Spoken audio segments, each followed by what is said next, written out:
கிறிஸ்துவுக்குள் அன்பான தேவ ஜனங்களே, மீண்டுமா இயேசு கிறிஸ்துவின் நாமத்தால் உங்களை வாழ்த்துகிறேன். இந்த கிரைஸ்ட் சர்ச் இன்டர்நேஷ்னல் மினிஸ்ட்ரிக்கு யூடியூப் சேனலுக்கு உங்களை வரவேற்கிறோம். இந்த 2026 கர்த்தர் மகிமையினாலும் ஆசீர்வாதத்தினாலும் உங்களை நிரப்பியிருக்கிறார் என்று நான் கர்த்தருக்குள் விசுவாசிக்கிறேன். இப்பொழுதும் கூட உங்களோடு கூட இந்த வார்த்தையை பகிர்ந்து கொள்றதுல நான் தேவனை ஸ்தோத்தரிக்கிறேன். கண்களை மூடி நம்ம ஜெபம் பண்ணுவோமாக. இதாவே, இந்த அருமையான வேளையில உங்களுடைய வார்த்தைக்காக நான் நன்றி செலுத்துகிறேன். பரிசுத்த ஆவியானவரே, உம்முடைய வெளிப்பாடை நீர் எங்களுக்கு தந்து எங்கள் ஆத்துமாவை திருப்தி ஆக்குவீராக.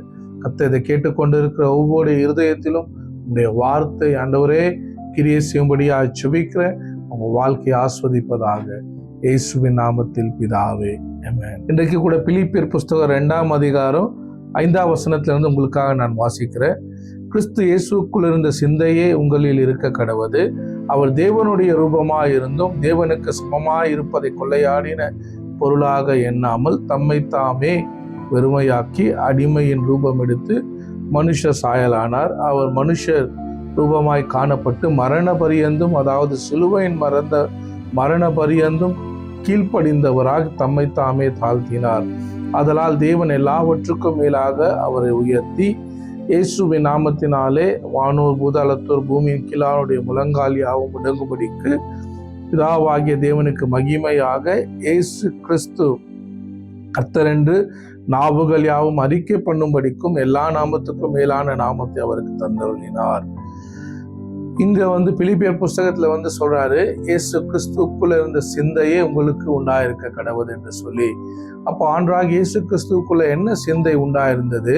இங்க பவுல் சொல்றாரு, அவரை தேவன் எல்லாவற்றுக்கும் மேலாக உயர்த்தினார். எல்லா நாமங்களுக்கும் மேலாக இயேசுவின் நாமத்தை உயர்த்தினார். வேதம் சொல்லுகிறது, ஆண்டவராகிய இயேசு கிறிஸ்து பிதாவுக்கு ஒரே பேரான குமாரனும் அவருக்கு ஏகசுதனும் அவருக்கு பிரியமான புத்திரனும் என்று வேதம் சொல்லுது. பிதாவுக்கு சமமானவர் என்று வேதம் சொல்லுகிறது. இந்த உலகம் உண்டாவதற்கு முன்பதாகவே அவர் நமக்காக அவருடைய வார்த்தையாகிய கிறிஸ்து அவர் இந்த பூமியில இருந்தாரு. இந்த பூமியும் சர்வ சிருஷ்டியும் உண்டாவதற்கு முன்பதாகவே பிதாவுக்கு சமமாய் அவருடைய வார்த்தையாகிய கிறிஸ்து இருந்தாரு. அந்த தேவன் என்ன பண்ணாரா, இந்த மனுக்குலத்துக்காக நம்மளை மீட்கும்படிக்கு, நம்மளை விடுவிக்கும்படிக்கு அவர் மனுஷரா இந்த பூமிக்கு இறங்கி வந்தாரு. அப்போ மனுஷரா அவர் இறங்கி வரும்போது 2 விஷயத்தை இங்க பார்க்கிறோம். ஒண்ணு, அவர் பிதாவுக்கு கீழ்ப்படிந்தாரு. 2வது, தன்னை தாழ்த்தினாரு. நம்ம உயர்வை நம்ம பார்க்கறதுக்கு முன்பதாக மேல அதிகாரங்கள்ல என்னத்தை பார்க்கிறோம்? சிந்தையை குறித்து இங்க பேசுறாரு. கிறிஸ்துவின் சிந்தை உங்களுக்கு உண்டாயிருக்க கடவுது. அப்போ கிறிஸ்துவுக்குள்ள இருந்த சிந்தை என்ன? பிதாவுக்கு கீழ்ப்படுகிறது, தேவ சித்தத்துக்கு கீழ்ப்படுகிறது. அப்போ இன்னைக்கு நமக்குள்ள ஒரு கீழ்ப்படிதல் இல்லாம, நமக்கு ஒரு சரண்டர் லைஃப் இல்லாம, இல்ல தாழ்மையின் சிந்தை இல்லாம நம்ம லைஃப்ல ஒரு பெரிய பிளெஸிங்குள்ள நம்ம கடந்து போவோம்னா, அது நம்ம வாழ்க்கையை நிரந்தரமான ஆசுவாத்துல அது கொண்டு போய் நம்மளை வைக்காது.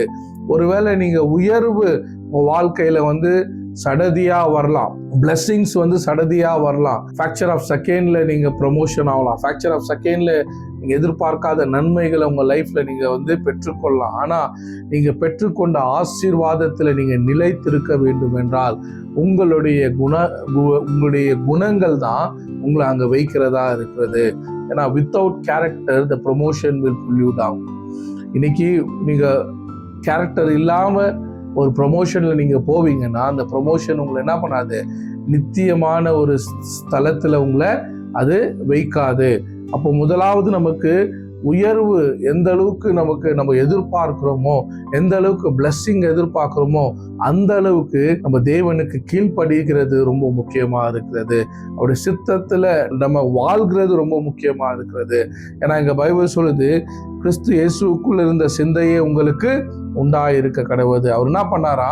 அவர் உயர்வுக்கு போறதுக்கு முன்னாடி தன்னை தாழ்த்தினார் என்று வேதம் சொல்லுது. அப்போ எது வரைக்கும் தாழ்த்தினாரா? சிலுவையின் மரண பரியந்தம் தன்னை தாழ்த்தினார். அப்படின்னா என்ன?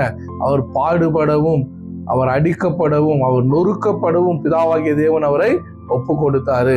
சில நேரங்கள்ல நம்ம லைஃப்ல கூட ப்ரொமோஷன் உடனே வராம இருக்கலாம், உயர்வு உடனே வராமல் இருக்கலாம். நம்முடைய பாத் வந்து ஒருவேளை ரொம்ப ஸ்ட்ரகிளிங்காக இருக்கலாம். ஆனால் அதுக்காக ஆண்டவர் வந்து நம்ம லைஃப்பில் வந்து அதுதான் நம்முடைய டெஸ்டினி கிடையாது. இன்னைக்கு நம்ம கடந்து போகிறதான வழி தான் நம்முடைய முடிவு கிடையாது. ஆண்டவர் ஒரு பெரிய விஷயத்துக்கு நம்மளை என்ன பண்ணுறாரு, ப்ரிப்பேர் பண்ணுறவராக இருக்கிறாரு. ஏன்னா நம்முடைய கேரக்டர் தான் நம்முடைய பிளஸ்ஸிங்கில் நம்ம நிரந்தரமாய் தங்க வைக்கிறதா இருக்கிறது.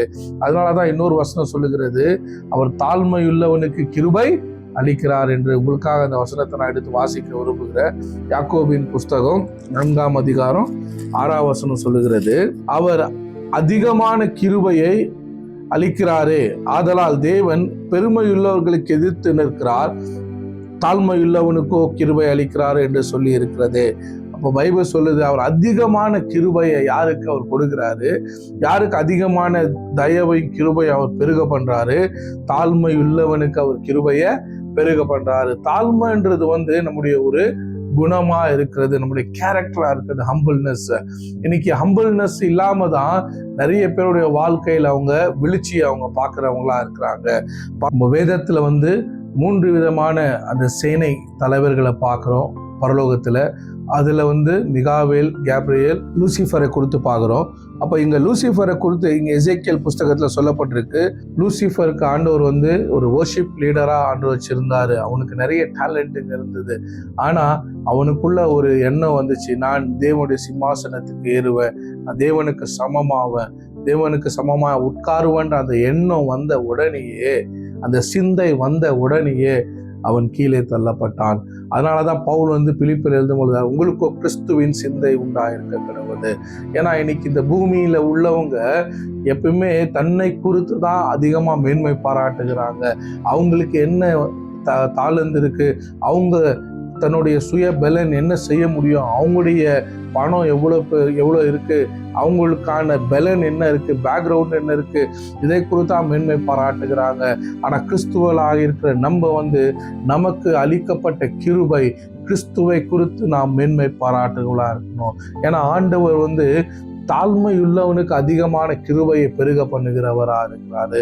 நீங்க எந்த அளவுக்கு ஆண்டவருக்கு முன்பாக உங்களை தாழ்த்துறீங்களோ அந்த அளவுக்கு உங்க வாழ்க்கையில உயர்வை கர்த்தர் கட்டளையிடுகிறவரா இருக்கிறாரு. ஆனா இன்னைக்கு நம்ம லூசிஃபருடைய வாழ்க்கையை பார்க்கிறோம். அவனுக்கு ஆண்டவர் கொடுத்த எல்லா நன்மையும், அவனுக்கு மேல இருந்த எல்லா வரங்களும், அவனுக்கு கொடுக்கப்பட்டதான அந்த பொசிஷன் இருந்தும் அவன் என்ன பண்றான், கீழே தள்ளப்படுகிறவனா இருக்கிறான். நம்ம வாழ்க்கையில மேட்டுமைக்கு நம்ம இடம் கொடுப்போனா என்னைக்காவது ஒரு நாள் மேட்டுமை நம்மளை கீழே தள்ளுகிறதா இருக்கிறது. ஏன்னா ப்ரைட்ஃபுல் ப்ரௌட்ஃபுல் பீப்புள் வந்து என்னைக்குமே வாழ்ந்ததா சரித்திரமே கிடையாது. ஏன்னா உங்களுடைய பெருமை வந்து உங்க வாழ்க்கையை அழித்து போடுகிறதா இருக்கிறது. இன்னைக்கு இந்த பெருமையை நம்ம சொல்லலாம், எனக்கு எந்த பெருமையும் இல்லைன்னு சொல்லி. நம்ம போடுற ட்ரெஸ்ஸில் இல்லை பெருமை, நம்ம சாப்பிட்ற எவ்வளோ விலை உயர்ந்த சாப்பாடை சாப்பிட்றோமோ அதில் இல்லை பெருமை. பெருமைக்கு ஆப்போசிட் என்ன, தாழ்மை. ஆனா இன்னைக்கு தாழ்மைன்னு நம்ம சொல்லி நம்முடைய கேரக்டர் வந்து இன்னும் பெருமையானதே செய்து கொண்டு இருக்குன்னா, இன்னும் நம்ம என்ன பண்ணல, தாழ்மையை தரித்து கொள்ளவில்லை. ஃபார் எக்ஸாம்பிளுக்கு இன்னொன்று சொல்லணும்னாக்கா, இன்னைக்கு நான் வந்து திருடல, நான் வந்து திருந்திட்டேன்னு ஒருத்தன் சொல்றான்னா, அவன் திருந்திட்டான்றது வந்து அவன் திருடாம இருக்கிறதுனால மட்டும் இல்லை, அவன் இனிமே அவன் வந்து தன் சொந்த கையினால சம்பாரிச்சு தன் சொந்த பணத்தினால தன் குடும்பத்தை நடத்தி அவனுக்கு பிரச்சனை வரும் போதும் அவன் அந்த பிரச்சனையில அவன் எந்த திருட்டையும் செய்யாம தன்னுடைய சுய கையினால வந்த பணத்தை வைத்து அவன் வாழ்ந்து அவன் முன்னேறி போற அவனுடைய கிரியை தான் அவன் என்ன பண்ணுது. இதுக்கு முன்னாடி அவன் திருடனா இருந்தான், ஆனா இன்னைக்கு என்ன வந்தாலும் அவன் ஒரு ரூபா திருடுறது கிடையாது.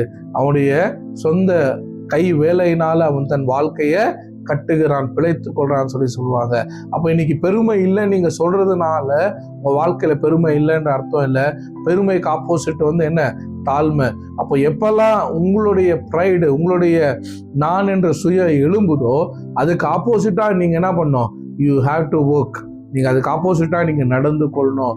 எப்போ வந்து பிசாசு நமக்குள்ள பெருமையை கொண்டு வரானோ அந்த பெருமைக்கு ஆப்போசிட்டா நம்ம என்ன பண்ணோம், கிறிஸ்துவின் சிந்தையை நாம் தரித்து கொள்ள வேண்டியதா இருக்கிறது. அவர் பிதாவுக்கு சமமானதை கொள்ளையாடின பொருளாக எண்ணாமல் தன்னை தானே தாழ்த்தி அவர் மனுஷர் சாயலானார் என்று வேதம் சொல்லுகிறது. அப்போ நமக்கும் வந்து ஆண்டவர் எவ்வளோ உயர்வுல கொண்டு போனாலும் எங்க இருந்து ஆண்டவர் நம்மளை ரட்சித்தாரு, எங்க இருந்து ஆண்டவர் நம்மளை கொண்டு போனாரு, நம்ம எந்த இடத்துல ஆண்டவர் உட்கார வைத்து இருக்கிறார் என்பதை ஒருபோதும் மறந்து போகவே கூடாது. பெருமைக்கு இடம் கொடுக்கவே கூடாது. இன்னைக்கு உலகத்துல உள்ள எல்லா பாவங்களிலும் பெருமை மகா பெரிய அது பிரச்சனையா இருக்கிறது, பாவமா இருக்கிறது. ஏன்னா பெருமை தான் வந்து ஒரு மனுஷனை என்ன பண்ணோம், சீக்கிரமா வாழ்க்கையை அழித்து போடுகிறதா இருக்கிறது. உங்களுக்காக நான் இன்னொரு வசனத்தை வாசிக்கிறேன். ஏசாயாவின் புஸ்தகம் 57வது அதிகாரம் 15வது வசனம். நித்திய வாசியும் பரிசுத்தர் என்கிற நாமம் உள்ளவராகிய மகத்துவமும் உன்னதமானவர் சொல்லுகிறார், உன்னதத்திலே பரிசுத்த ஸ்தலத்திலும் வாசம் பண்ணுகிற நான் பணிந்தவர்களின் ஆவியை உயிர்ப்பிக்கிறதற்கும் நொறுங்கொண்டவர்களின் இருதயத்தை உயிர்ப்பிக்கிறதற்கும் நொறுங்கொண்டு பணிந்த ஆவியுள்ளவரிடத்தில் வாசம் பண்ணுகிறேன். இங்க பைபிள் சொல்லுகிறது, பரிசுத்தர் என்கிற நாமம் உள்ளவராகிய மகத்துவமும் உன்னதமானவர் சொல்லுகிறதாவது, அவர் சொல்றாரு, வானமும் பூமியினுடைய சிங்காசனம். ஆண்டவர் வந்து இந்த பூமியை காட்டிலும் வானத்தை காட்டிலும் அவர் பெரியவர். அவர் சொல்றாரு, நான் வாசம் பண்ணுகிற ஸ்தலம் எப்படிப்பட்ட இருதயமா அது வந்து நொறுங்கொண்டு பணிந்த ஆவி உள்ளவர்களிடத்தில் வாசம் பண்ணுகிறேன். அப்போ எந்த ஒரு மனுஷன் தன்னுடைய ஆவி வந்து புரோக்கனா இருக்கிறதோ, ஹம்பலா இருக்கிறதோ, அவர் சப்மிட்டா இருக்கிறானோ, கீழ்ப்படுகிறானா இருக்கிறானோ, அங்க தேவன் என்ன பண்றாரு, அவனை உயர்த்தும்படிக்கு, அவன் மேல கிருபைய தயவு பெருகும் பண்ணும்படிக்கு அவனோடு கூட அவர் டிராவல் பண்றவரா இருக்கிறாரு. அதனால்தான் தாவீது சொல்றாரு, நொறுங்கொண்டதும் நறுங்கொண்டதுமான இருதயத்தை தேவரீர் புறக்கணிக்க மாட்டீர் என்று சொல்லி. அப்போ இன்னைக்கு உங்களுடைய ஸ்தானத்துல ஆண்டவர் ஒரு உயர்வை கொண்டு வருவாரு. அந்த உயர்வு உங்க வாழ்க்கையில பெருமையை கொண்டு வராதபடிக்கு நீங்க எல்லா காவலோட உங்க இருதயத்தை காத்து கொள்ளுங்க. ஏன்னா ஆண்டவர் தாழ்மை உள்ளவனுக்கு கிருபை அளிக்கிறாரு, பெருமை உள்ளவனுக்கோ எதிர்த்து நிற்கிறார் என்று வேதம் சொல்லுது. ஆண்டவரே ஒரு மனுஷனுக்கு எதிர்த்து நின்னா அது எவ்வளவு பெரிய கொடூரமான ஒரு விஷயம். ஆனா பைபிள் சொல்லுது, ஆண்டவர் பெருமை இருக்கிற இடத்துல என்ன பண்ண மாட்டாரு, அவர் டிராவல் பண்ணவே மாட்டார். ஏன்னா பெருமையோடு அவர் பெருமை உள்ள இடத்துல ஆண்டவரால குளோரிஃபை பண்ணவே முடியாது. எங்க அவரை உயர்த்தி அவரை மகிமைப்படுத்துகிற இடமோ அந்த இடத்துல தான் தேவன் என்ன பண்றாரு, உயர்ந்து அவர் கிரியை செய்கிறவரா இருக்கிறாரு. புதிய ஏற்பாட்டு சபையில கூட நம்ம பார்க்கிறோம், நம்ம வந்து எருசலேம்ல இருந்ததான அந்த எருசலேமின் ராஜா ஒரு நாள் என்ன பண்றாரு, அவருடைய சிங்காசனத்துல வீட்டில் இருக்கும்போது அவன் பேசுறத வந்து ஜனங்க சொல்றாங்க, இது தேவ சத்தத்தை போல இருக்கிறது என்று சொல்லி அந்த ஏரோது ராஜாவை புகழ்ந்து பாடுறாங்க. ஜனங்க பாடிக்கொண்டு இருக்கும் போதே பைபிள் சொல்லுது, அப்போ வந்து ஒரு தேவ தூதன் என்ன பண்றான், ஏரோது ராஜாவை அடிக்கிறான் என்று சொல்லுகிறது. அப்பொழுது அந்த ராஜா கீழே விழுந்து புழுத்து செத்து போனான் என்று சொல்லுது. அப்போ ஏன் ஆண்டவர் வந்து அவருடைய பிளேஸை யாருக்கும் கொடுக்க விரும்புறது கிடையாது, அவருடைய மகிமையை யாருக்கும் ஷேர் பண்றது கிடையாது. அப்போ தேவன் வந்து நம்ம வாழ்க்கையில ஒரு பெரிய காரியங்களை செய்யணும்னாக்கா அவர் நம்மகிட்ட இருந்து எதிர்பார்க்கறது கீழ்ப்படிதலும் தாழ்மையும். அப்போ நீங்க உங்களை எந்த அளவுக்கு தேவ சித்தத்துக்கு தாழ்த்துறீங்களோ, உங்களுக்குள்ள இந்த ஹம்பிள்னஸை நீங்க பில்ட் பண்றீங்களோ, இந்த ஹம்பிள்னஸும் சப்மிஷனும் உங்க வாழ்க்கையில் ஒரு பெரிய வெற்றியை உயர்வை கொண்டு வரும் என்று சொல்லி உங்களை நான் பார்த்து உங்களை நான் ஆஸ்வதிக்கிறேன், உங்களை நான் என்கரேஜ் பண்றேன். அதே போல மத்தேயு புத்தகத்தை சொல்லுகிறது, ஆவியில எளிமை உள்ளவன் பாக்கியவான். அப்போ நம்ம ஆவியில வந்து எளிமை உள்ளவன் என்று சொல்லும் போது நம்ம சாப்பிட்ற சாப்பாடோ போற காரோ போற ட்ரெஸ்ஸோ அதுல இல்லை, நம்ம எந்த இடத்துல இருந்தாலும் நம்முடைய கேரக்டர் எப்படியா இருக்கணுமா, ஹம்பலா இருக்கணும். அங்க வந்து நம்ம என்ன பண்ணக்கூடாது, அந்த இடத்துல ப்ரெஸ்டீஜை பார்க்கக்கூடாது. ஆண்டவர் கொடுத்த உயர்வுல நம்ம வந்து பழச மறந்துடக்கூடாது. எங்க இருந்து ஆண்டவர் தூக்குனார் என்பதை நம்ம என்னைக்குமே மறக்க கூடாது.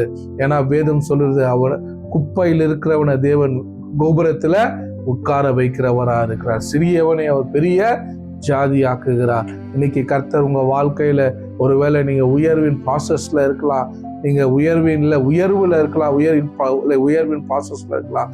எந்த நிலையில் இருந்தாலும் கர்த்தருக்கு முன்பாக உங்களை நீங்கள் தாழ்த்துங்க, அவருடைய சித்தத்தை கீழ்ப்படியுங்க. அதே உங்கள் வாழ்க்கையை ஆஸ்வதிக்கும், அது உயர்த்தும் என்று சொல்லி உங்களை நான் வாழ்த்துகிறேன். God bless you all.